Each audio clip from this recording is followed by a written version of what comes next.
ఏలూరు నుంచి 15 మంది మావోయిస్టులు విజయవాడ తరలించారు. నిన్న మావోయిస్టులను పోలీసులు అరెస్ట్ చేశారు. అరెస్ట్ అయిన వారిలో 4 మహిళలు కూడా ఉన్నారు. అయితే వారి వద్ద నుంచి ఆయుధాలు, తుపాకులు స్వాధీనం చేసుకున్నారు. ఇవాళ మావోయిస్టులను కోర్టులో ప్రవేశపెట్టే అవకాశం ఉంది.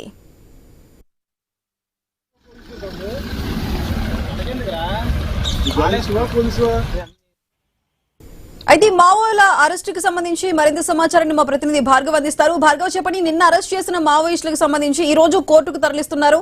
మరి దీనికి సంబంధించి పూర్తి అప్డేట్స్ ఏంటి?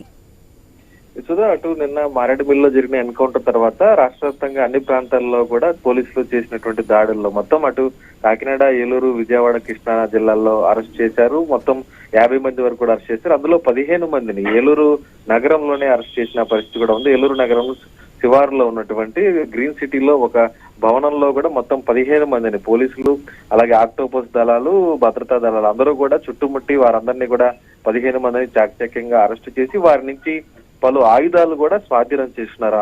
వారందరినీ కూడా నిన్న రాత్రి వరకు ఏలూరు ఎస్పీ బంగ్లాకు సమీపంలో ఉన్నటువంటి ఒక నూతన భవనంలో, మహిళా పోలీసు భవనంలో కూడా వారందరినీ ఉంచి పూర్తిగా విచారణ చేసి వారి నుంచి మరింత కూపీ లాగినట్లు తెలుస్తుంది. అటు ఏలూరు ఐజీ అశోక్ కుమార్ తో పాటు జిల్లా ఎస్పీ ప్రతాప్ కిషోర్ కూడా వారందరినీ విచారణ చేసి ఈ రోజు తెల్లవారుజామున వారు ఇక్కడి నుంచి బయలుదేరి విజయవాడకు తరలించారు. ప్రస్తుతం విజయవాడకు చేరుకున్నారు. ఎందుకంటే మరి కాసేపట్లోనే ఐజీలు, ఏలూరు ఐజీతో పాటు విజయవాడ ఐజీ కూడా ఇద్దరు మీడియా ముందుకు నిందితులందరినీ ప్రవేశపెట్టనున్న నేపథ్యంలో మొత్తం ఏలూరులో అరెస్ట్ కాబట్ట 15 మందితో పాటు కాకినాడ, అమలాపురం, కృష్ణ, కనంలూరులో కూడా అరెస్ట్ చేసినటువంటి వారందరినీ కూడా మీడియా సమావేశంలో హాజరుపరిచేందుకు వీరిని ఏలూరు నుంచి కూడా విజయవాడకు తరలించారు. వీరిలో ఏలూరు నుంచి తరలించిన వారిలో 15 మంది ఉండగా వారిలో 4 మహిళలు కూడా ఉన్నారు. ఈ 15 మంది కూడా ఛత్తీస్గఢ్ ప్రాంతానికి వారే అంటూ కూడా ఇప్పటికే జిల్లా ఎస్పీ కొమ్మి కిషోర్ కూడా స్పష్టం చేశారు. ఎవరైతే హిడ్మా సంబంధించినటువంటి మావోయిస్టు కాల్పుల్లో ఆయన మృతి చెందారో ఆయన సతీమణితో పాటు మొత్తం 6 మృతి చెందారు.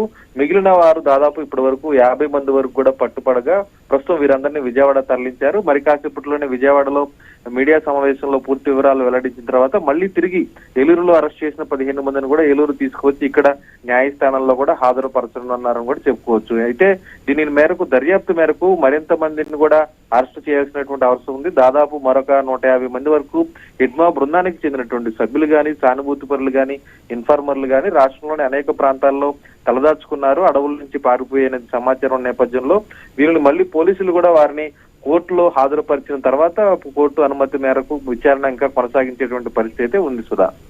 Right Bhargav, thank you.